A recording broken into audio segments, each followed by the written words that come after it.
Pangatlong palatandaan kapag AI ang video, magbigay pansin sa mga kamay. Ang mga kamay ay isa pang paraan upang matukoy ang mga AI na video.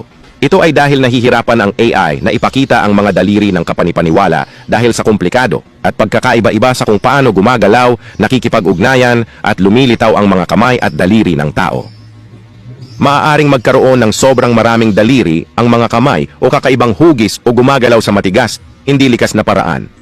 Minsan, maaari itong maging medyo nakakatakot. Manood ng mabuti kung ang mga kilos ng isang tagapagsalita ay hindi tumutugma sa kanilang mga salita. Ang mga daliri ay tila nagsasama-sama o nagiging hindi posible ang mga anyo.